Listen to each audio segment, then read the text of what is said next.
we're at the dawn of an age of potential therapies for really severe diseases that is exceptionally exciting. And I've been really, really lucky in that I started caring for kids with this disease called spinal muscular atrophy when I came to Hopkins in '87.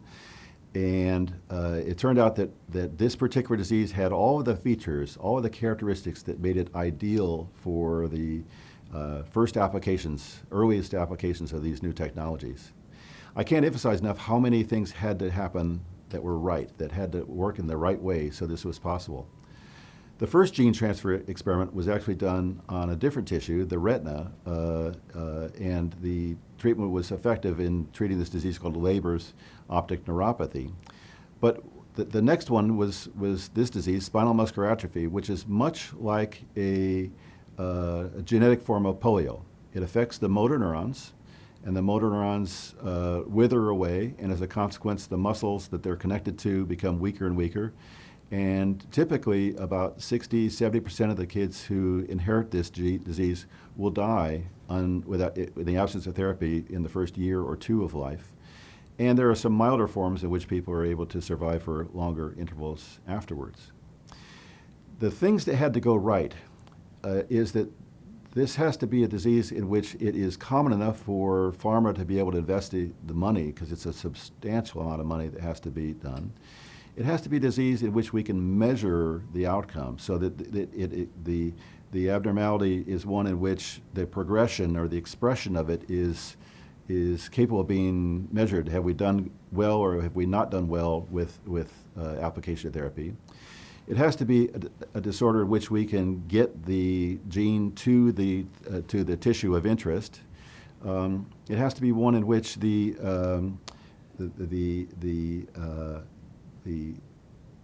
group of patients that are affected, the folks who are in the patient service organizations and all, are organized enough so that we can take advantage of all the research that's been done previously for characterizing the disease. So there's a whole bunch of things that had to go exactly right. So we've been really fortunate in the development of therapies for spinal muscular atrophy that another technology came along, antisense oligonucleotide therapy. That's actually a small stretch of a DNA-like molecule that is specifically designed to bind to DNA or RNA in exactly the right place and either cleave it or add it or cover it or otherwise modify its biology in a way that has benefit to the patients. In the case of spinal muscular atrophy,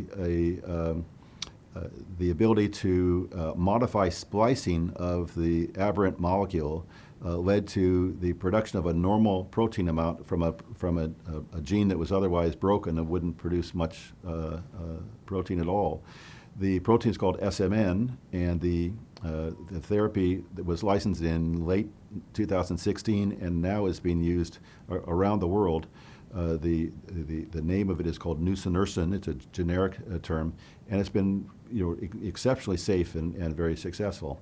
That led to our understanding of the fact that you can measure this disease and treat it with the new gene transfer experiments, and that led to a series of experiments we've been doing about the same period of time since 2016, 2017.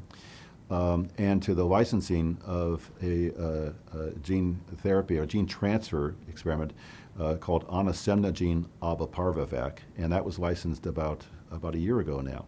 So we were advantaged to be able to be part of the multi-center research consortium, and also since its licensing have been able to administer it to quite a number of newborn infants.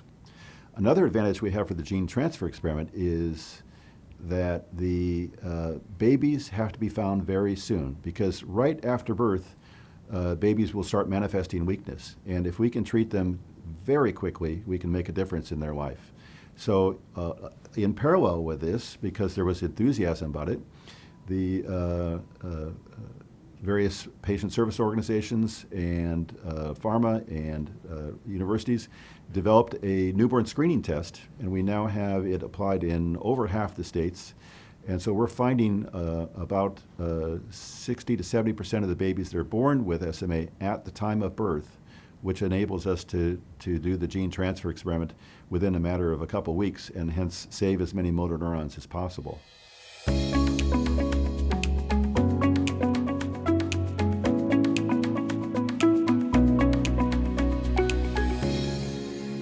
So the near-term experiments are going to be targeted to those conditions in which gene transfer will not wash out, will not dilute as the tissues that we're interested in divide. The nearest term one I'm aware of is actually in Duchenne muscular dystrophy, where research has been successful at making a smaller and smaller and smaller dystrophin gene that can actually fit into this tiny little AAV package. And so we're looking forward to having a research protocol here to see if we can treat Duchenne muscular dystrophy successfully. Early evidence would suggest that for the first 4 kids that were treated in this manner and a follow-up were much better off, and the next 40 kids that have been treated at other institutions have been successfully treated without any untoward effects. So this is the dawn of potentially new age for these 2 tissues. Obviously, we're hoping that there are going to be advances that allow us to move it into other tissues and other conditions.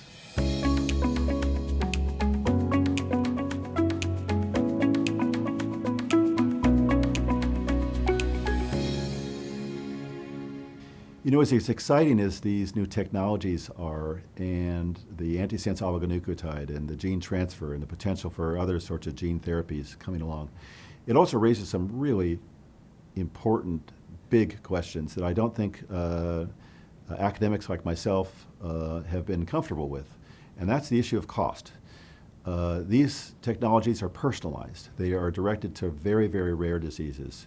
And with that, it's been possible to leverage costs of millions of dollars per patient to be able to deliver this, because the insurance industry and society thinks it's worthwhile.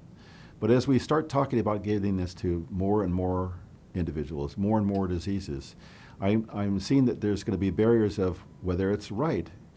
Also, we're going to have a problem of the effect size. It's hard to argue with treating spinal muscular atrophy. The baby is going to die in 8 months, 10 months, 15 months, lest we give this therapy. That's, you know, of course we're going to treat that, even if it costs $1 million or $2 million. But if the effect size is smaller, suppose we're only going to slow the rate of degeneration down.